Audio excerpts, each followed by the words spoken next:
चलो देखो बेटा, आज हम स्टार्ट कर रहे हैं प्रॉपर सॉल्यूशन चैप्टर, है ना। अब तक हमने क्या पढ़ा? कंसंट्रेशन टर्म्स, जो सॉल्यूशन चैप्टर का क्या है, बेसिक है। अब बात कर रहे हैं किसके बारे में? सॉल्यूशन चैप्टर के बारे में। एक प्रॉपर लेआउट बनाते हैं, पहले हमें क्या क्या पढ़ना है, क्या क्या चीजें आएंगी, उसका एक फ्लो चार्ट बनाते हैं, एक लेआउट बन जाएगा तो चीजें हमारे लिए इजी हो जाएंगी, है ना। तो चलो सबसे पहले एक लेआउट बनाते हैं। हमारा चैप्टर है सॉल्यूशन, तो इसका मतलब इसके अंदर हम लोग पढ़ेंगे भी क्या? सॉल्यूशन के बारे में ही पढ़ेंगे, है ना। देखो, जब भी हम सॉल्यूशन पढ़ते हैं तो इस चैप्टर में हम तीन तरह के सॉल्यूशन पढ़ेंगे। इस चैप्टर में हम तीन तरह के सॉल्यूशन पढ़ेंगे। सबसे पहला हम लोग पढ़ेंगे, ब्लैक सी बना लेते हैं जरा। सबसे पहला हम लोग पढ़ेंगे ए या फर्स्ट, सॉलिड या गैस, गैस इन लिक्विड। सबसे पहला क्या पढ़ते हैं बेटा? गैस इन लिक्विड पढ़ते हैं, ठीक है। तो यहां पे हम तीन तरह के सॉल्यूशन पढ़ते हैं। सबसे पहला सॉल्यूशन पढ़ रहे हैं गैस इन लिक्विड, सेकंड पढ़ेंगे बच्चों लिक्विड इन लिक्विड, है ना। सेकंड हम लोग पढ़ रहे हैं लिक्विड इन, हाँ, कि इसका मतलब हम लोग सारी चीजों को किसमें मिला रहे हैं? किसी लिक्विड में मिला रहे हैं, ना। तो लिक्विड इन लिक्विड। और थर्ड जो बेटे अपन लोग पढ़ेंगे, वो पढ़ेंगे अपन लोग सॉलिड इन लिक्विड, है ना। Solid in liquid. तो हम तीन तरह के सॉल्यूशन पढ़ते हैं। फर्स्ट पढ़ते हैं गैस इन लिक्विड, सेकंड पढ़ते हैं liquid in liquid, and third पढ़ते हैं सॉलिड इन लिक्विड। क्लियर है? बस इन तीन तरह के सॉल्यूशन के अंदर आपका चैप्टर हो जाएगा समाप्त। बस इन तीन तरह के, ठीक है। तो ज्यादा बड़ा चैप्टर नहीं है, बहुत छोटू सा चैप्टर है। सिर्फ टाइम किसने खाया? कंसंट्रेशन टर्म ने, ठीक है। चलो अब देखो, गैस इन लिक्विड के अंदर क्या क्या पढ़ेंगे उसको देखते हैं। गैस इन लिक्विड के अंदर सबसे पहले आप पढ़ोगे, एक तो पढ़ोगे आप लोग factors affecting solubility, factors affecting solubility of gas in liquid। सबसे पहले तो ये पढ़ोगे कि कौन कौन से फैक्टर्स अफेक्ट करते हैं गैस की सॉलिबिलिटी को लिक्विड के अंदर। सेकंड आप लोग क्या पढ़ोगे? सेकंड इसके अंदर जो आप इंपॉर्टेंट चीज पढ़ोगे, Henry's law and its application. Second आप लोग क्या पढ़ोगे? हेनरी लॉ और उसकी एप्लीकेशंस पढ़ोगे। बोलो क्लियर है? बस ये दो चीजें पढ़नी है, गैस इन लिक्विड खत्म, ठीक है। नेक्स्ट, अगर हम बात करें लिक्विड इन लिक्विड, तो लिक्विड इन लिक्विड में सबसे पहले तो आप क्या पढ़ोगे? लिक्विड इन लिक्विड में आप सबसे पहले पढ़ोगे वेपर प्रेशर क्या होता है, यानी वेपर प्रेशर पढ़ोगे। उसके बाद बी पढ़ोगे फैक्टर्स अफेक्टिंग वेपर प्रेशर, है ना, शॉर्ट में वीपी लिख दूं, वेपर प्रेशर। थर्ड आप लोग क्या पढ़ोगे बच्चों? थर्ड आप पढ़ोगे आइडियल सॉल्यूशन। थर्ड आप पढ़ोगे आइडियल सॉल्यूशन। आइडियल सॉल्यूशन का मतलब आप पढ़ोगे इसके अंदर राउल्ट्स लॉ। क्या पढ़ोगे? राउल्ट्स लॉ पढ़ोगे, है ना। डी आप पढ़ोगे, यानी फोर्थ आप पढ़ोगे नॉन आइडियल सॉल्यूशन। जब नॉन आइडियल सॉल्यूशन पढ़ोगे तो इसके अंदर भी आप एक तो पढ़ोगे पॉजिटिव डेविएशन, एंड सेकंड पढ़ोगे, ये सारी चीजें बताऊंगा, नेगेटिव डेविएशन, ठीक है। जब पॉजिटिव नेगेटिव डेविएशन पढ़ेंगे तभी हम लोग पढ़ेंगे एजोट्रोपिक या एजियोट्रोपिक, AZEO ऐसे लिखते हैं, एजियोट्रोपिक मिक्सचर, ठीक है, एजियोट्रोपिक मिक्सचर। और उसके बाद लास्ट आप पढ़ोगे relation between Raoult's law and Dalton's law, यानी सबसे ज्यादा इसी में पढ़ना है, ठीक है। उसके बाद आ जाओ अगेन सॉलिड इन लिक्विड। जैसे ही आप सॉलिड इन लिक्विड में आओगे तो सबसे पहले आप क्या पढ़ोगे, ए आप पढ़ोगे फैक्टर्स अफेक्टिंग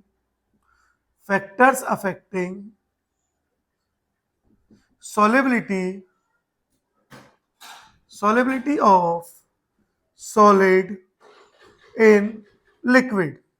ठीक है, सबसे पहले तो बेटा इसको पढ़ेंगे। सेकंड हम लोग क्या पढ़ेंगे, कॉलिगेटिव प्रॉपर्टीज। ठीक है, कॉलिगेटिव प्रॉपर्टीज के अंदर आप चार तरह की कॉलिगेटिव प्रॉपर्टी पढ़ते हो। एक तो पढ़ोगे आप लोग आरएलवीपी। आरएलवीपी का मतलब relative lowering of vapour pressure. VP का मतलब vapour pressure.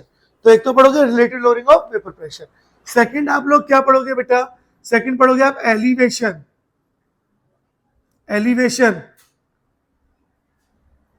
In boiling point. Elevation in boiling point है ना, जिसको आप डिनोट करते हो डेल्टा टीबी से, है ना। थर्ड आप पढ़ोगे बेटा डिप्रेशन इन फ्रीजिंग पॉइंट, जिसको आप बोलोगे delta TF. And the fourth one is osmotic pressure, जिसको आप बेटा डिनोट करते हो किससे, पाई से। तो क्वालिटेटिव प्रॉपर्टी में ये चार चीजें पढ़नी है, छोटी छोटी है, ज्यादा बड़ी नहीं है ना, कि अपन कंपटीशन के लेवल में पढ़ेंगे।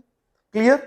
नेक्स्ट सी जो आप पढ़ोगे वो पढ़ोगे इसी के अंदर वेंट हॉफ फैक्टर, जो इसका सबसे इंपॉर्टेंट पार्ट है, वेंट हॉफ फैक्टर। तो आपको तीन तरह के सॉल्यूशन पढ़ने, उन तीन तरह के सॉल्यूशन के अंदर टॉपिक कितने पढ़ने हैं, दो टॉपिक तो ये हो गए और 6 टॉपिक ये हो गए, 2 और 6 8, 8 और 3 11 टॉपिक पढ़ने और चैप्टर खत्म। अब ये बहुत छोटे छोटे टॉपिक है, हमें लग रहा है देख के बहुत बड़े नहीं है, मुश्किल से 4 से 5 दिन में पूरा सॉल्यूशन खत्म, कुछ नहीं बचेगा, है ना। तो चलो एक बार आप लोग इसको नोट करो, देन फिर अपन लोग स्टार्ट करेंगे कहां से, solubility of gas in liquid. लेकिन उससे पहले एक बार डिफाइन करेंगे क्या होता है सॉल्यूशन, है ना, देन आगे बढ़ेंगे। क्लियर, करो बेटा नोट। चलो देखो अब आगे बढ़ते हैं बेटा, और सबसे पहले अपन लोग डिफाइन करते हैं किसको, सॉल्यूशन को, कि क्या होता है सॉल्यूशन, है ना। सॉल्यूशन को डिफाइन करने के बाद फिर हम सॉल्युबिलिटी को डिफाइन करेंगे एंड देन अपन स्टार्ट करेंगे solubility of gas in liquid, है ना। तो सबसे पहले हम डिफाइन कर रहे हैं सॉल्यूशन को, कि क्या होता है सॉल्यूशन।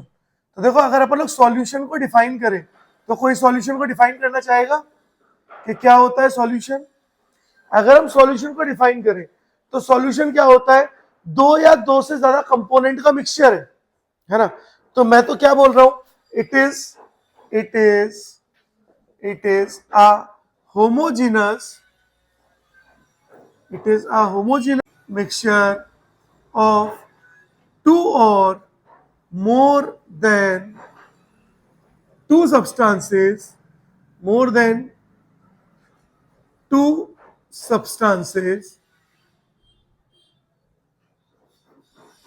है ना। It is a homogeneous mixture of 2 or more than 2 substances having same phase and have uniform properties. ठीक है, तो सॉल्यूशन क्या है, सॉल्यूशन एक होमोजेनस मिक्सचर है 2 या 2 से ज्यादा सब्सटेंस का, जिनका फेस क्या होगा, सेम होगा, और प्रॉपर्टीज कैसी होंगी, यूनिफॉर्म होंगी। कैसे चेक करते हैं, चलो तो देखो कैसे होगा। एक एग्जांपल लेते हैं, मैंने बोला शुगर प्लस वाटर, और शुगर में वाटर ऐड किया और क्या बना, शुगर सॉल्यूशन। बोलो पता चला। अब ये एक सॉल्यूशन है। अब हमने क्या बोला, देखो लाइनों को पढ़ो, it is a homogeneous mixture. Homogeneous mixture का क्या मतलब होता है, पार्टिकल का साइज सेम हो जाए लगभग, ये होमोजेनस मिक्सचर है। और क्या बोला है, सेम फेज है। क्या चीनी सॉलिड होती है, और क्या वाटर लिक्विड होता है? अगर चीनी सॉलिड है और वाटर लिक्विड है तो क्या इनका फेस सेम होगा क्या? जरा बताओ मुझे। नहीं है। लेकिन हमने तो लिखा है, क्या लिखा है? It is a homogeneous mixture of two or more than two substances having same phase and uniform properties. दोनों की प्रॉपर्टी भी यूनिफॉर्म होनी चाहिए ना, एक जैसी होनी चाहिए।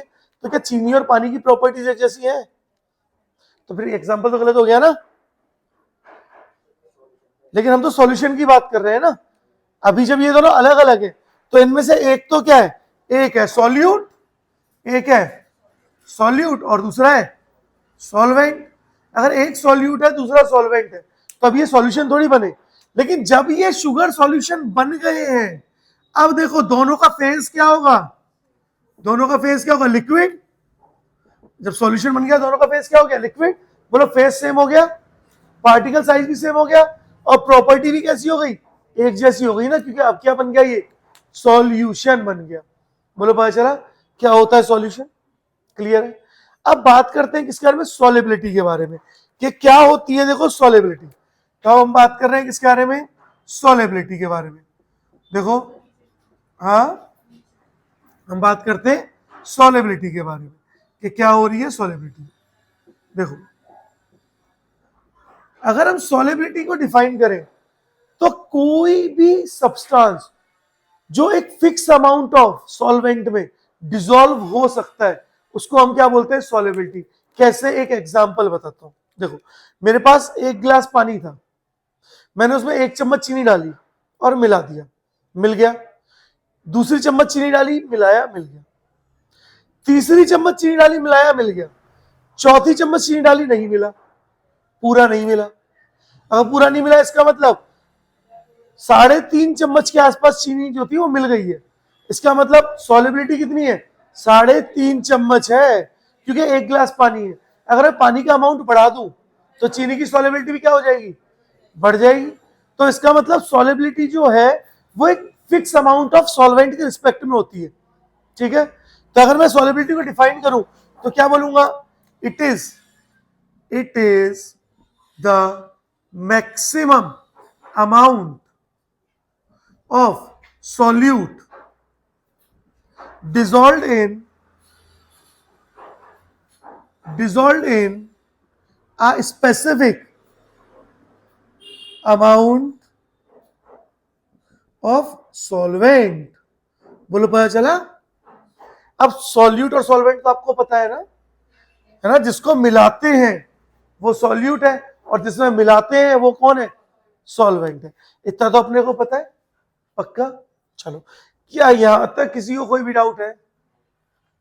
आगे बढ़ते हैं और यहां पर हम बात करते हैं solubility of gas in liquid के बारे में, है ना? तो हमारा टॉपिक क्या है?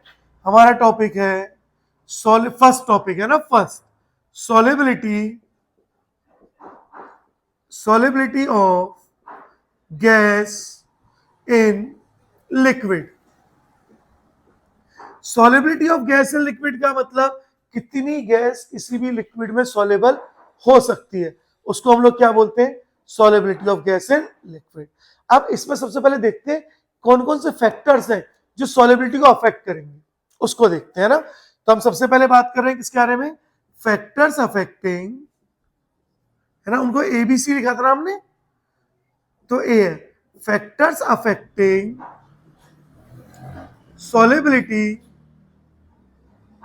solubility of gas in liquid। Very good. कि कौन कौन से फैक्टर हैं जो गैस की सॉल्युबिलिटी को अफेक्ट करते हैं लिक्विड में? देखो सुनो, सबसे पहला सुनो ध्यान से, सबसे पहला तो है हमारा ए, फर्स्ट, नेचर ऑफ गैस। सबसे पहला फैक्टर तो क्या है हमारा? नेचर ऑफ गैस, यानी गैस का कैसा नेचर है। कुछ गैस ऐसी होती है जो लिक्विड में हाईली सॉल्युबल। अब अगर मैं लिक्विड बोल रहा हूं तो मैं नॉर्मली पानी की बात करूंगा, तो अब आप पानी समझ के चलो, ठीक है? तो बहुत सारी ऐसी गैसेस हैं जो पानी में सॉल्युबल है, बहुत सारी ऐसी है जो पानी में सॉल्युबल नहीं है। तो क्यों ऐसा हो रहा है कि कुछ गैसेस सॉल्युबल है? जैसे मैंने आपको बोला HCl एंड ऑक्सीजन। एक एग्जांपल अगर मैं यहां पे लूं, मैंने एग्जांपल लिया HCl गैस और दूसरा एग्जांपल लिया ऑक्सीजन गैस, तो HCl जो है ना वो वाटर में मोर सोलेबल है, जबकि O2 लीस्ट या लेस सोलेबल है। तो आप तो लेस सोलेबल लिखो, है ना, ज्यादा अच्छा लगेगा, लेस सोलेबल है ना। तो HCl पानी में बहुत ज्यादा सोलेबल है, लेकिन ऑक्सीजन तो पानी में बहुत ही कम सोलेबल है ना। ऐसा क्यों हो रहा है, क्या रीजन है? सबसे पहला रीजन तो है बॉन्डिंग, सबसे पहला रीजन है नेचर ऑफ बॉन्डिंग। अगर मैं इसी के अंदर लिखना चाहूं तो इसी के अंदर अगर मैं लिखना चाहूं तो एक तो रीजन लिख सकता हूं ऐसे, nature of bonding. Nature of bonding, nature of bonding का क्या मतलब होता है?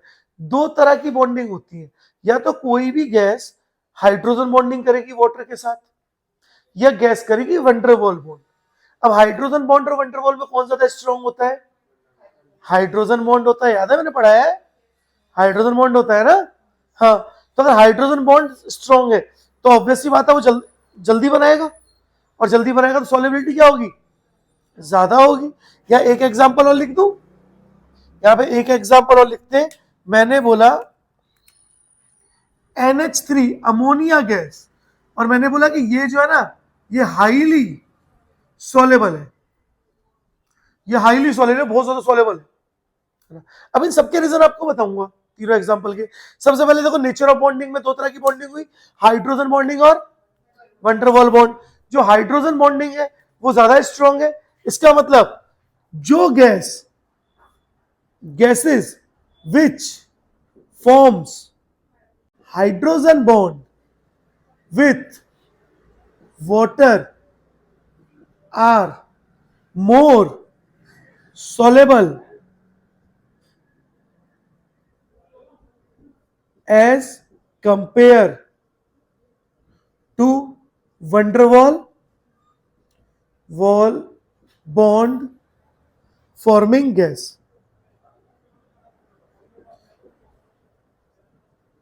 ठीक है, तो गैसेस जो बना रही है हाइड्रोजन बॉन्ड वाटर के साथ वो ज्यादा सोलेबल है एज कंपेयर टू वो गैस जो वंडरवॉल बॉन्ड बना रही है।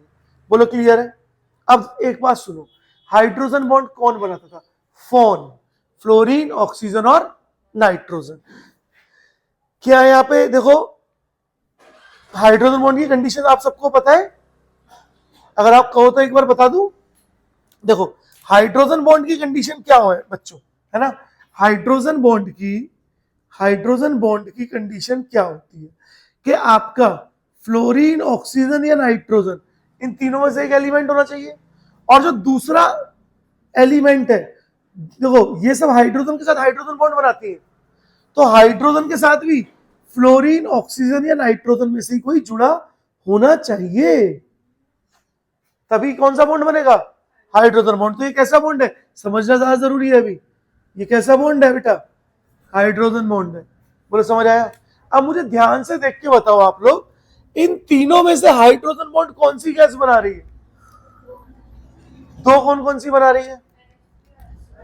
NH3 और, लेकिन HCl में तो फोन है ही नहीं, नहीं बनाएगी, नहीं बनाएगी। मैं बताऊंगा कौन सा बनाएगी। कौन बनाएगी बेटा? वो क्लोरीन जो है, मैंने सिर्फ क्लोरल में बताया था कि जो क्लोरल हाइड्रेट है उसमें क्लोरीन सिर्फ हाइड्रोजन बॉन्ड बनाता है, और कहीं बताया ही नहीं है मैंने। कल की बात कर रहे हो? कल तो मैंने एसिडिक हाइड्रोजन बताया था, हाइड्रोजन बॉन्डिंग तो बताई ही नहीं थी। चला, ध्यान रखना है। तो देखो सुनो, अब फोन में से कौन है? NH3 है, तो NH3 कौन सा बॉन्ड बना रही है? हाइड्रोजन बॉन्ड, इसलिए NH3 हाईली सोलेबल है ना। तो कौन सा बॉन्ड बना रही है? Hydrogen bond. बोलो पता चला? पहली बात क्लियर। दूसरा, अब इन दोनों में कौन से बॉन्ड है? इन दोनों में वंडरवॉल बॉन्ड है। मैं VW भी लिख दूं, है ना, इसमें भी वंडरवॉल बॉन्ड है। क्यों? हाँ ये वाला, लेकिन यहाँ पे ऑक्सीजन जो है ना उससे हाइड्रोजन नहीं जुड़ा हुआ ना, जैसे NH3 में नाइट्रोजन से हाइड्रोजन जुड़ा था, ऐसे ऑक्सीजन के साथ भी अगर हाइड्रोजन जुड़ा है तो ही वो हाइड्रोजन बॉन्डिंग करेगा, नहीं तो नहीं करेगा। अकेला नहीं कर सकता कभी भी, अकेला एलिमेंट। ज्यादातर बच्चे यही कंफ्यूज होते हैं, कह रहे भैया ये तो ऑक्सीजन गैस है, और जो ऑक्सीजन गैस है वो क्या करेगी, हाइड्रोजन बॉन्डिंग करेगी। नहीं करती है। हाइड्रोजन बॉन्डिंग करती तो क्या लेस सॉलेबल होती, हाईली सॉलेबल होती ना। समझ पा रहे हो बातों को? हाँ, अब देखो, अब अगर वंडरवॉल बॉन्ड प्रेजेंट है, यानी सेकंड पॉइंट, अगर वंडरवॉल बॉन्ड प्रेजेंट है, if van der Waals bond is present, then जो सॉलेबिलिटी होगी,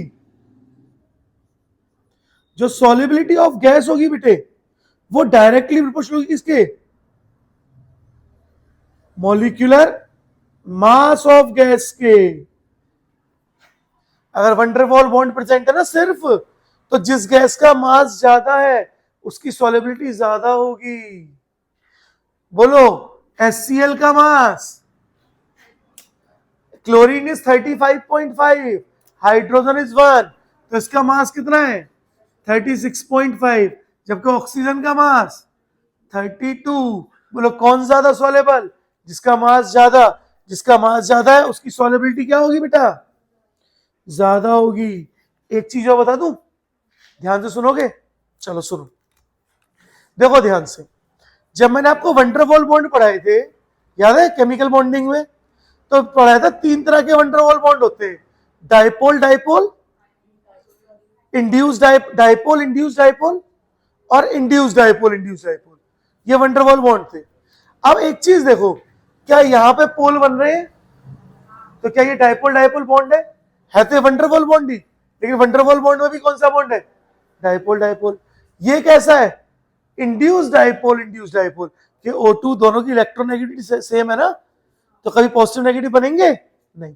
तो बनाने के लिए क्या करना पड़ेगा, इंड्यूस कराना पड़ेगा। अब कौन सबसे ज्यादा स्ट्रॉन्ग थे, डाइपोल डाइपोल, तो यहाँ पे डाइपोल डाइपोल बॉन्ड है, जबकि यहाँ पे इंड्यूस डाइपोल बॉन्ड है। और सुनो, इंड्यूस डाइपोल बॉन्ड को ही हम लोग लंडन फोर्स बोलते थे या डिस्पर्जन फोर्स बोलते थे। तो यहाँ पे डिस्पर्जन फोर्स है दुनिया का सबसे कम फोर्स, इसलिए सबसे कम सॉलेबल है। तो अगर बॉन्ड स्ट्रेंथ के बेसिस पे बताना चाहो तो वो भी बता सकते हो, अदरवाइज बस ये 2 पॉइंट याद रखो, तुम्हारा खेल हो जाएगा, तुम्हारे सारे क्वेश्चंस हो जाएंगे। बोलो है आसान, क्विकली नोट करो ताकि इसके बाद हम बाकी फैक्टर्स भी पढ़े, है ना। करो बेटे नोट। चलो देखो बेटे, अब आगे बढ़ते हैं। देखो फर्स्ट फैक्टर तो अपन ने क्या पढ़ा, हमने पढ़ा नेचर ऑफ गैस, कि गैस का नेचर कैसा होगा, है ना। सेकंड देखो, अपन लोग जो फैक्टर की बात कर रहे हैं, सेकंड फैक्टर है अपना टेम्परेचर। तो सेकंड फैक्टर इज टेम्परेचर। देखो सेकंड फैक्टर इज टेम्परेचर। अब इस बात को समझो, सुनो, एक छोटे से एग्जाम्पल से बात करते हैं टेम्परेचर के बारे में, है ना।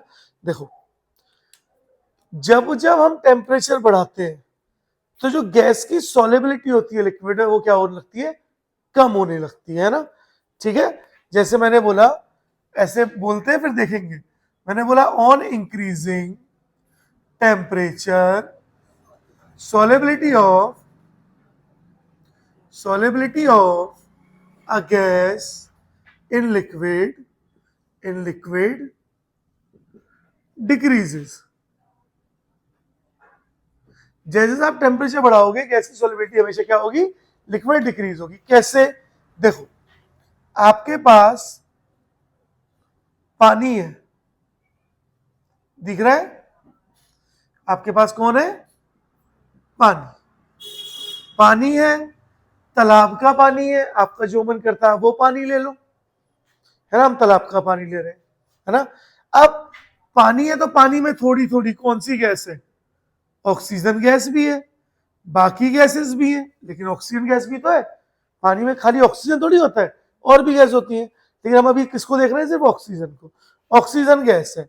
अच्छा देखो यहां पर देखो, मछली जल की रानी है, जीवन उसका पानी है। हाथ लगाओ, बाहर निकालो, कुकर में डालो, पक जाएगी, और फिर से बाहर निकालो तो खप जाएगी। है ना। तो अब ये जो जल की रानी है ये जल में आराम से रह रही है। अब हुआ क्या, अब आई गर्मियां, गर्मियां मतलब समर, है ना। देखना समर की स्पेलिंग सही है। हाँ। तो गर्मियां आई, समर में टेम्परेचर क्या हुआ, बढ़ गया, क्योंकि सूरज देवता क्या हो गए, नाराज हो गए। देखो एंगर का कैसे बनाऊं, एंगर का कैसे बनाऊं, ऐसे साइड का हो जाएगा, एंगर का ऐसे, हाँ, गुस्से में, है ना। तो ये एंगर हो गई, गुस्सा हो गई। अब गुस्सा हुए तो आंख भी कैसे हो गई, लाल हो गई, पूरे लाल हो गए। और जब लाल हुए तो इन्होंने क्या किया, टेम्परेचर बढ़ाया, पानी जो है, हाँ खुशी की तरह, है ना, पानी जो है उसके ऊपर इन्होंने क्या डाला, बहुत सारी सनलाइट डाली, टेम्परेचर बढ़ा। अगर पानी का टेम्परेचर बढ़ा तो देखो पानी गर्म हुआ, अगर पानी गर्म हुआ तो देखो टेम्परेचर बढ़ाने से हमेशा एक बात याद रखना, टेम्परेचर हमेशा इंडिकेट करता है एनर्जी को। टेम्परेचर बढ़ेगा मतलब हमेशा एनर्जी बढ़ेगी।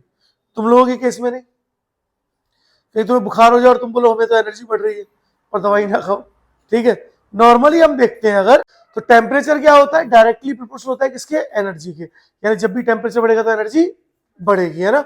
अब देखो ध्यान से समझो, अगर एनर्जी बढ़ रही है तो एनर्जी किसको मिल रही है, ऑक्सीजन को एनर्जी मिल रही है, और साथ में पानी जो है वाटर, इसको भी तो एनर्जी मिल रही है। अब मुझे बताओ, ऑक्सीजन तो गैस है, तो ज्यादा जल्दी एनर्जी कौन एब्जॉर्ब करेगा, ऑक्सीजन, और गैस है तो एनर्जी मिली तो ऑक्सीजन क्या होगा, वाटर से स्केप आउट हो जाएगा। स्केप आउट होने का मतलब ऑक्सीजन पानी से, स्केप आउट होना मतलब बाहर निकल जाएगा, ऑक्सीजन बाहर निकलने लगेगा। अगर ऑक्सीजन पानी से बाहर निकलने लगा तो क्या मछलियों को प्रॉपर, ये जल की रानी जो है इसको प्रॉपर ऑक्सीजन मिलेगा, नहीं मिलेगा। प्रॉपर ऑक्सीजन नहीं मिलेगा तो उसको सांस लेने में क्या होगी, परेशानी होगी। अगर इसको सांस लेने में परेशानी होगी तो ये मर भी सकती है। इसीलिए जो एक्वाटिक, एक्वाटिक मतलब पानी के, एक्वाटिक एनिमल्स जो होते हैं, यानी पानी के जो एनिमल्स है, जानवर है, वो गर्मियों में बहुत अनकंफर्टेबल फील करते हैं। क्यों, कि गर्मियों में टेम्परेचर बढ़ा, और टेम्परेचर बढ़ने की वजह से ऑक्सीजन की सॉल्युबिलिटी क्या हो गई, कम हो गई, ऑक्सीजन बाहर चला गया, और अब उन्हें ऑक्सीजन नहीं मिल पा रहा। लेकिन अगर विंटर की जगह समर, समर की जगह विंटर होता, यानी गर्मी की जगह सर्दियां होती, तो टेम्परेचर क्या होता, कम होता, और अगर टेम्परेचर कम होता तो सॉल्युबिलिटी क्या होती, ज्यादा होती, और अब सर्दियों में मछली मजे से रहती, आराम से टहलती, मजे करती, क्योंकि ऑक्सीजन ज्यादा है। अब ऐसा नहीं है कि पानी ठंडा है सर्दियों में तो मछलियों को ठंड लग रही है, हमारे पास तो कपड़े भी नहीं है सर्दियों के लिए, आग हम जला नहीं सकते, पानी में आग कैसे जलाएंगे, समझ रहे हैं। इसीलिए ये क्वेश्चन आता है, बोर्ड में आता है कि why aquatic animals feel more comfortable during winter as compared to summer. कि विंटर में क्या होता है, टेम्परेचर कम होता है, अगर टेम्परेचर कम होगा तो गैस की सॉल्युबिलिटी ज्यादा होगी और वो आराम से सांस ले पाएंगे। जबकि समर में क्या होता है, टेम्परेचर ज्यादा है जिसकी वजह से गैस की सॉल्युबिलिटी कम है, अगर ऑक्सीजन कम है तो सांस बहुत मुश्किल से ले पाते हैं और मर जाते हैं। बोलो क्लियर है। एक एग्जाम्पल और दे सुने, एक एग्जाम्पल और आपको बताता हूं। अगर आपने कभी देखा हो, तो मैंने देखा इसलिए बता रहा हूं, जो कांच की कोल्ड ड्रिंक की बोतल्स होती हैं, कई बार क्या होता है उसकी करेट्स आती है और दुकान वाले क्या करते हैं, दुकान के बाहर रख देते हैं। फ्रिज में भरा हुआ है फ्रिज, तो दुकान के बाहर रख देते हैं। जैसे जब मैं कॉलेज में पढ़ता था तो हमारे कॉलेज के पास एक पंडित जी थे, उनकी कन्फेक्शनरी थी, तो उन्होंने क्या किया, कोल्ड ड्रिंक रख दी बाहर, मई जून का टाइम था। अब हुआ क्या, जैसे अब कोल्ड ड्रिंक की बात करें, अगर हम कोल्ड ड्रिंक की बात करें तो देखो ये रही कोल्ड ड्रिंक, ऐसे बना दें, है ना,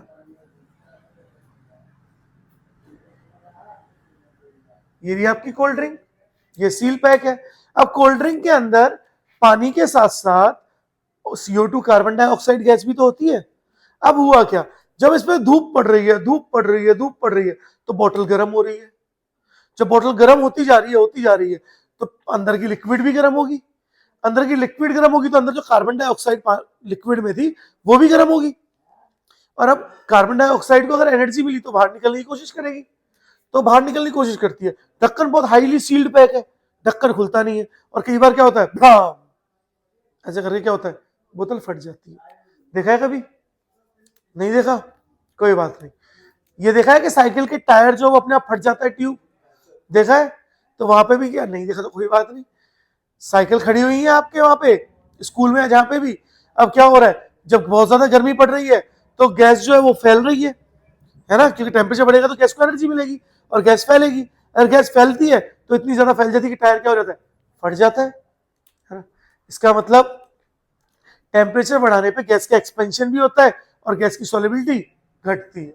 बोलो समझ आया? तो बस इतनी सी बात याद रखने के लिए इतना सारा मैंने आपको बताया था कि आपको ध्यान रहे। बोलो क्लियर है सबको यहां तक?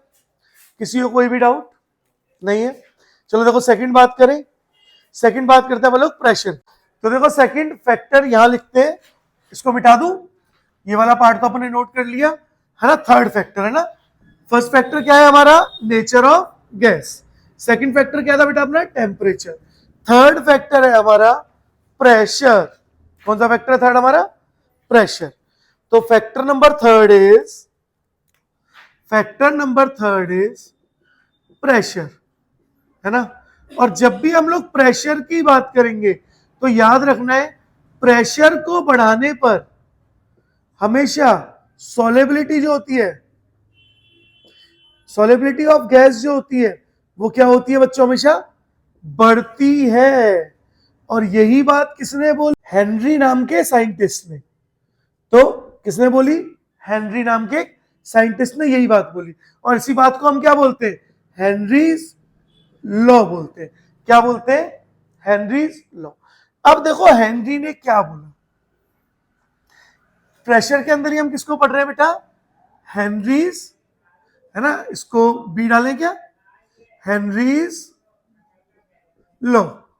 किसकी बात कर रहे हैं अपन लोग, हेनरीज लॉ की बात कर रहे हैं। तो हेनरीज लॉ ने क्या बोला, हेनरी ने बोला the solubility of gas in liquid, the solubility of a gas in liquid is directly proportional, देखो PORTIO, directly proportional to the pressure of gas। तो हेनरी ने क्या बोला, कोई भी गैस के ऊपर जितना ज्यादा प्रेशर लगेगा वो गैस उतना ही ज्यादा क्या होगी, सॉलेबल होगी लिक्विड के अंदर। ठीक है, यानी गैस की जो सॉलेबिलिटी है, सॉलेबिलिटी को डिनोट कर रहा हूं एस से, वो डायरेक्टली प्रोपोर्शनल है किसके, प्रेशर ऑफ गैस के। तो ये क्या है, सॉलेबिलिटी ऑफ गैस। और अगर मैं प्रोपोर्शनल का साइन हटा दूं तो बेटा एक कांस्टेंट आएगा जो क्या होगा, के H into pressure of gas. ठीक है, बोले ये बात पता पड़ा?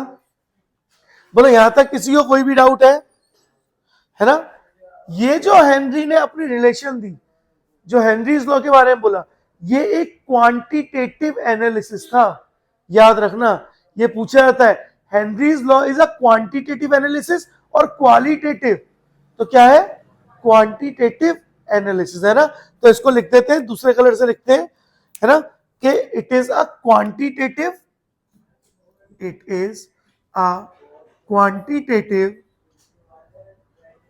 एनालिसिस। क्या है, एक क्वांटिटेटिव एनालिसिस है। बोलो क्लियर है? देखो जब ये सारी बातें हेनरी ने बोली, वहीं पर एक साइंटिस्ट और थे डाल्टन्स, जो इंडिपेंडेंटली, उनका हेनरी से कोई लेना देना नहीं था, वो उसको नहीं जानते थे, वो उसके रिश्तेदार पड़ोसी नहीं थे, वो अपना अलग रहते थे, दूसरी कंट्री में रहते थे। वहां पे वो भी ये चीजें ऑब्जर्व कर रहे थे और वो भी क्या बोल रहे थे कि भैया जिस गैस के का प्रेशर ज्यादा है उसका पानी में मोल फ्रैक्शन क्या होगा, ज्यादा होगा। तो वो भी ये बात बोल रहे थे। और वहीं पैरेलली हेनरी ने भी अपनी दूसरी डेफिनेशन यानी अपनी दूसरी स्टेटमेंट दे डाली। और हेनरी की दूसरी स्टेटमेंट क्या थी, हेनरीज की दूसरी स्टेटमेंट थी बेटा हमारी, लिख देते हैं, the partial pressure of a gas, यहां लिख देते हैं, दूसरे कलर से लिखेंगे, है ना। तो सेकंड स्टेटमेंट क्या थी हेनरी की, the partial pressure of a gas the partial pressure of a gas in vapor phase, the partial pressure of a gas in vapor phase is directly proportional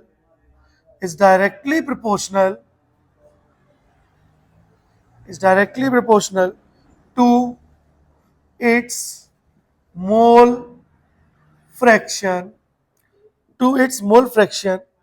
in the solution, है ना, at constant temperature क्या होना चाहिए बेटा अपना, temperature अपना constant होना चाहिए।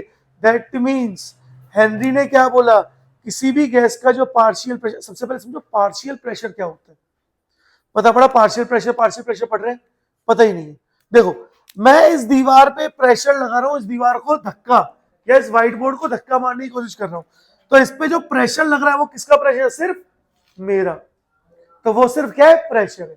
लेकिन मैं तुम लोगों से बोलूं कि चलो भाई चलो आओ मेरे साथ पागलपंती करो, साथ मिलकर के धक्का मारेंगे, तो पहले मैं अकेला धक्का मार रहा था, अब ये दीवार थी और यहाँ पे मैं तो धक्का मार रहा हूं इसको, है ना, लेकिन साथ साथ मेरे साथ 2-3 बच्चे और आ गए, बोले सर हम भी धक्का मार रहे हैं, तीसरा भी आ गया वो भी धक्का मार रहे हैं, है ना, चौथा यहाँ पे है वो बस खड़े होकर मजे ले रहे हैं और बस हाथ लगा रखा है कि देखो सर मैं तो धक्का मार रहा हूं बस, है ना।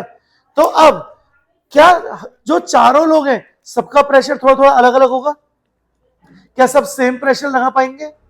कि प्रेशर क्या होता है, फोर्स पर यूनिट एरिया, किसी के हाथ में यहाँ से छोटा होगा किसी का बड़ा भी होगा, तो एरिया भी चेंज हो रहा है, फोर्स भी किसी मेरे से ज्यादा जान होगी किसी मेरे से कम जान होगी, है ना, तो इसका मतलब प्रेशर सबका अलग अलग है। जब अकेला इंसान प्रेशर लगा रहा था ना तो उसको प्रेशर बोला गया, लेकिन जब एक से ज्यादा लोग मिलकर प्रेशर लगा रहे हैं तो उसको क्या बोलेंगे, पार्शियल प्रेशर, यानी सबका अलग अलग प्रेशर है ना, तो इसका कुछ पार्शियल प्रेशर होगा, इसका कुछ होगा, इसका कुछ होगा और इसका कुछ होगा। बोलो समझ आया पार्शियल प्रेशर क्या होता है? मोल फ्रैक्शन हम पढ़ चुके हैं। मोल फ्रैक्शन क्यों पढ़ रहे हैं, क्योंकि एक से ज्यादा गैस प्रेजेंट है, अगर एक गैस प्रेजेंट होती तो क्या देखते, सिर्फ मोल देखते, लेकिन अब एक से ज्यादा गैस प्रेजेंट है ना तो गैसेस का क्या देखेंगे, फ्रैक्शन देखेंगे। इसका मतलब हेनरी ने क्या बोला, देखो pressure of a gas is directly proportional to mole fraction of a gas. और अगेन अगर मैं प्रोपोर्शनल का साइन हटाऊं तो प्रेशर ऑफ गैस जो होगा वो इक्वल होगा KH into mole fraction of gas. देखो ये वाला फॉर्मूला ही हमें सारे न्यूमेरिकल सॉल्व करने में हेल्प करेगा। अब देखो सुनो, what is KH? KH is Henry's law constant, या आप बोल सकते हो Henrys constant, Henry's law constant हो या हेनरीज कांस्टेंट हो सेम ही चीज है, ठीक है। दूसरी चीज, द वैल्यू ऑफ KH, या ऐसे लिखे कि KH या Henrys constant is the, KH is the characteristic of a gas. KH क्या होता है, गैस की कैरेक्टरिस्टिक है। कैसे? अगर आप गैस को चेंज करोगे तो KH भी क्या हो जाएगा, चेंज हो जाएगा। दैट मीन्स हम ऐसे बोल सकते हैं KH for every gas is different, हर एक गैस के लिए KH क्या होता है, डिफरेंट होता है। तीसरी चीज जो आपको पता होनी चाहिए, देखो पहली तो ये हो गई, दूसरी देखो, दूसरी KH की वैल्यू जितनी ज्यादा होती है उतनी सॉलेबिलिटी जो होती है, सॉलेबिलिटी ऑफ गैस उतनी क्या होती है, हमेशा कम होगी, याद रखना हमेशा कम होगी। जितनी ज्यादा KH की वैल्यू होगी उतनी ज्यादा गैस की सॉलेबिलिटी कम होगी, यानी KH की वैल्यू बढ़ने पे गैस की सॉलेबिलिटी क्या होती है, कम होती है। तीसरा और important point, third, KH depends on temperature. KH किस पे डिपेंड करता है, टेम्परेचर पे भी, और टेम्परेचर बढ़ाने पर, देखो टेम्परेचर के बढ़ाने पर KH की वैल्यू भी बढ़ती है। और बताओ अगर टेम्परेचर बढ़ेगा तो KH बढ़ेगा, और KH बढ़ेगा तो गैस की सॉलेबिलिटी कम होगी, तो सॉलेबिलिटी क्या हुई, कम हो गई। बोलो ये बात याद रहेगी। तो क्वेश्चन क्या आएगा कि हेनरी लॉ कैसा एनालिसिस है, क्वांटिटेटिव। दूसरा क्या आएगा, केएच के बढ़ाने पे सॉल्युबिलिटी बढ़ेगी या घटेगी, घटेगी। केएच टेम्परेचर पे डिपेंड करता है कि नहीं, केएच बढ़ेगा तो टेम्परेचर भी बढ़ेगा, लेकिन सॉल्युबिलिटी क्या होगी, घटेगी। बोलो पता चल रही है बातें, पक्का, आसान है। तो यही क्या है आपका हेनरीज लॉ। अब जल्दी से इसको नोट करो ताकि हेनरीज लॉ का एक क्वेश्चन करें और उसकी एप्लीकेशन पढ़ें। तो क्विकली नोट करो जरा। चलो देखो नेक्स्ट अपन लोग बात कर रहे हैं बेटा किसके बारे में, एप्लीकेशंस ऑफ हेनरीज लॉ के बारे में, कि हेनरीज लॉ की क्या क्या एप्लीकेशन है। एप्लीकेशन का मतलब हम हेनरीज लॉ को कहां कहां पर यूज करते हैं। तो सबसे पहला तो देखो क्या लिखा हुआ है, to increase the solubility of CO2 gas in soft drink और सोडा वाटर। तो नॉर्मली सॉफ्ट ड्रिंक जो है आपकी, जो कोल्ड ड्रिंक्स वगैरह है या सोडा का जो सोडा वाटर होता है, उनमें हम लोग क्या करते हैं, हाई प्रेशर का यूज करते हैं CO2 को उसके अंदर मिक्स करने के लिए। बोले ये बात समझ आई, पहला। दूसरा क्या बोला है यार, ऑब्वियस सी बात है, एक सिंपल सी बात देखो, यहाँ पे एक पहाड़ है, आप यहाँ पे खड़े हुए हो, तो आपके ऊपर क्या होगा, एटमोस्फेयर की लेयर्स होंगी, है ना, एटमोस्फेयर की लेयर होंगी। तो एटमोस्फेयर की लेयर क्या कर रही होंगी, आपके ऊपर प्रेशर डाल रही होंगी।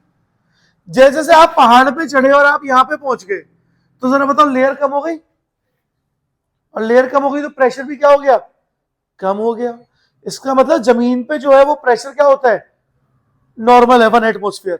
लेकिन जैसे जैसे आप ऊपर चढ़ते जाओगे ना पहाड़ पर, तो लोग बोलते हैं पहाड़ चढ़ने के बाद सांस नहीं आ रही, है ना। उसका रीजन क्या है, उसका रीजन ही ये कि जैसे जैसे आप ऊपर गए ना, तो क्या हुआ, लेयर कम होती गई। ऑक्सीजन तो है लेकिन अब प्रेशर कम हो गया। अब एक चीज सुनो, ऑक्सीजन वहां पे भी थोड़ा बहुत ही अंतर था, काफी था, लेकिन अब प्रेशर कम हो गया। अगर प्रेशर कम हो जाएगा तो आपका जो ब्लड है उसके अंदर ऑक्सीजन ज्यादा डिजोल्व हो पाएगा। Blood is a liquid, oxygen is a gas. तो जितना ज्यादा प्रेशर होगा उतना ज्यादा गैस क्या होगी, आपके ब्लड में क्या होगी, सॉल्युबल होगी। ऑब्वियस ही बात है। अब यहाँ पे आप थे, आपके ब्लड में गैस सॉल्युबल हो रही थी, आप सांस ले रहे थे। लेकिन जैसे जैसे आप ऊपर पहाड़ पे चढ़े, तो एक टाइम ऐसा अगर आप पहाड़ पे एकदम ऊपर पहुंच गए तो प्रेशर कम हो गया, और प्रेशर कम हो गया तो गैस की सॉल्युबिलिटी क्या होगी आपके ब्लड में, कम हो गई। और अगर गैस की सॉल्युबिलिटी कम हो गई तो गैस की सॉल्युबिलिटी कम होने की वजह से क्या हो रहा है, अब ऑक्सीजन आपके ब्लड में सॉल्युबल नहीं हो पा रहा, और आपको सांस लेने में क्या हो रही है, प्रॉब्लम हो रही है। अब क्या होगा, अगर कुछ टाइम आप वहां पे रहोगे तो आप ब्लड क्या है, आपकी बॉडी क्या है ना, अपने आप को चेंज करेगी। आपकी बॉडी क्या करेगी, बोलेगी अच्छा पहले ब्लड में 10 हीमोग्लोबिन थे, अब 20 बनाऊंगी, डबल बनाऊंगी, ताकि ज्यादा ऑक्सीजन पकड़ पाऊं। कि ऑक्सीजन कौन पकड़ता है, हीमोग्लोबिन। हीमोग्लोबिन का कलर कैसा होता है, रेड। इसलिए जो पहाड़ी होते हैं ना, पहाड़ी जो पहाड़ों पर रहते हैं, उनके गाले टमाटर से लाल लाल से रहते हैं, वो हीमोग्लोबिन की वजह से होते हैं। पता चला, क्लियर है। ये था सेकंड केस। इसका मतलब high altitude partial pressure oxygen का क्या हो जाएगा, कम हो जाएगा, जिसकी वजह से ऑक्सीजन का कंसेंट्रेशन ब्लड में क्या हो जाता है, कम हो जाता है, कम हो जाता है। बोलो क्लियर है। लेकिन एक चीज देखो, यहां पे तो आपने बात की सर हम पहाड़ पे चढ़ गए, लेकिन जैसे ही आप नीचे आए तो यहाँ पे ये जमीन थी, अब नीचे पानी है, समुद्र है। अब आप यहाँ पे तैर रहे हो, है ना, चश्मा लगा के, है ना, ऐसे मान लो चश्मा लगा रखा है, आप तैर रहे हो। अब जैसे जैसे आप नीचे जाओगे वैसे वैसे प्रेशर क्या होगा, बढ़ेगा। और जैसे जैसे प्रेशर बढ़ेगा तो गैस की सॉल्युबिलिटी ब्लड में क्या होगी, बढ़ेगी। तो जो गोताखोर है ना, वो भी 10 मीटर से नीचे तो आज तक कोई गया ही नहीं है। क्यों, क्या होगा, 10 मीटर के नीचे जाएगा ना तो ब्लड में गैस इतनी सॉल्युबल हो जाएंगी, इतना कि बॉडी फट जाएगी। समझ पा रहे हो, इतनी गैस सॉल्युबल हो जाएगी, नसें फट जाएंगी। पता पड़ा पानी में 10 मीटर पहुंच गया, ब्रेन हेमरेज हो गया, दिमाग की नस फट गई, लाश तैर रही है, तैर तैरते ऊपर आ गई, है ना।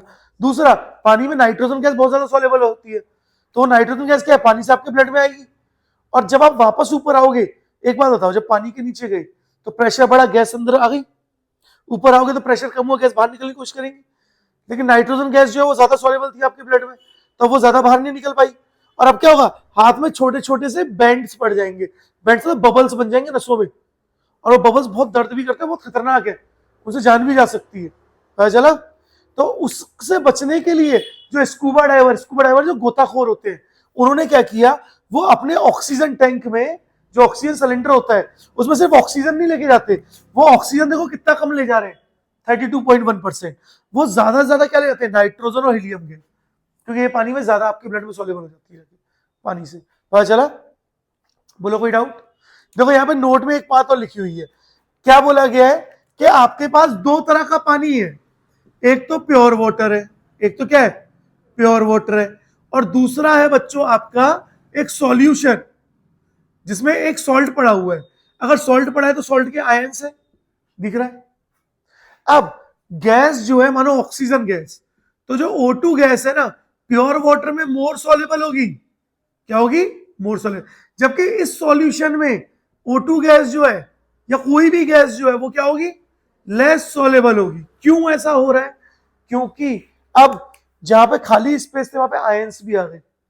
तो देखो क्या लिखा है, gases are less soluble in aqueous solution of electrolytes, electrolytes मतलब सॉल्ट्स होता है ना, या एसिड बेस जो आयन दे, है ना, in than in pure water, ये जो मैंने बताया वही लिखा है। और इस इफेक्ट को बोलते हैं बेटा सॉल्टिंग आउट इफेक्ट, ये पूछा जा सकता है। अच्छा, अगर चीनी मिला दी तब भी यही चीज होगी, लेकिन उस इफेक्ट का कोई नाम नहीं है। तो चीनी जैसे नॉन इलेक्ट्रोलाइट होती है ना, तो नॉन इलेक्ट्रोलाइट में भी ऐसे ही होता है। बोलो क्लियर है। तो एक बार इसको नोट करो, फिर एक क्वेश्चन करते हैं, देन हेनरीज लॉ खत्म करेंगे, है ना, करो नोट। चलो तो बेटा अब एक क्वेश्चन और देख लेते हैं हेनरीज लॉ का, ताकि हम हेनरीज लॉ को खत्म करें। ठीक है, देखो एनसीईआरटी का क्वेश्चन है, इन टेक्स्ट का क्वेश्चन है, क्वेश्चन नंबर 2.7, इंपॉर्टेंट क्वेश्चन है क्योंकि एनसीईआरटी का। अब ध्यान से समझो क्वेश्चन में क्या बोला है। क्वेश्चन ने बोल रहा है Henry law constant of CO2 in water, that means आपको किसकी वैल्यू दी हुई है, आपको KH की वैल्यू दी हुई है, कितनी दी हुई है, 1.67 इंटू 10 की power 8 pascal, this the value of KH। और आपको क्या बोला, क्वांटिटी ऑफ CO2 गैस निकालनी है। क्वांटिटी का मतलब आपको वेट निकालना है या मोल निकालना है, तो वेट ऑफ CO2 आपको निकालना है। ठीक है, और क्या बोला है कि कितने प्रेशर पे पैक किया गया है, 2.5, that mean pressure of gas कितना है, 2.5 एटमोस्फेयर है। बोलो यहां तक पता चल रहा है। जरा देखना लाइन कहां पे आ रही है, यहां से लिख दूं। चलो अब एक चीज समझो, सबसे पहले तो मुझे एक सबसे इंपॉर्टेंट बात बतानी है। आपके पास हेनरीज लॉ का फॉर्मूला क्या है, pressure of gas equals to KH into mole fraction of gas. बोलो प्रेशर ऑफ गैस कितना है, 2.5 एटमोस्फेयर, KH की वैल्यू 1.67 इंटू 10 की पावर 8 पास्कल, और आसान है ना, और mole fraction is mole of CO2 upon mole of CO2 plus moles of soda water, तो वाटर ही है ना, तो मोल्स ऑफ H2, आसान है। अब क्या आप यहां पे वैल्यू रख के सॉल्व कर सकते हो, जब आप इसको वैल्यू रख के सॉल्व करोगे तो आपका आंसर आएगा गलत। पूछो क्यों गलत आएगा, क्यों, क्योंकि एक जगह प्रेशर पास्कल में और एक जगह एटमोस्फेयर में, यूनिट अलग है। अब आप इस क्वेश्चन को कर ही नहीं सकते अगर आपको यूनिट कन्वर्जन नहीं आता। और यूनिट कन्वर्जन क्या है, देखो 1 एटमोस्फेयर जो होता है उसे 1.013 पास्कल होते हैं, और 1.013 बार होते हैं, और 760 mm ऑफ Hg होता है, और 760 टॉर होते हैं। क्या यही यूनिट्स है प्रेशर की, इनके अलावा भी कुछ पढ़ा है क्या, एटमोस्फेयर पास्कल ऐसा unit, bar mm of Hg, और टॉर, तो these are the unit of pressure. अगर आपको ये नहीं पता तो आप नहीं कर पाओगे। अब या तो आप एटमोस्फेयर को पास्कल में कन्वर्ट कर लो या पास्कल को एटमोस्फेयर में। बोलो किसको करोगे, एटमोस्फेयर को पास्कल में कर लो, ज्यादा आसान पड़ेगा, है ना। एक एटमोस्फेयर में मुझे पता है 1.013 पास्कल है, तो बच्चों 2.5 एटमोस्फेयर में कितने पास्कल होंगे, 1.013 इंटू 2.5 पास्कल, पता पड़ रहा है ना। लेकिन 10 की पावर 2 मिनट 10 की पावर 5 पास्कल है ना, ये 10 की पावर 5 है बेटा, इंटू 10 की पावर 5 पास्कल, तो कितना हो गया, इंटू 10 की पावर 5 पास्कल। बोलो क्लियर है।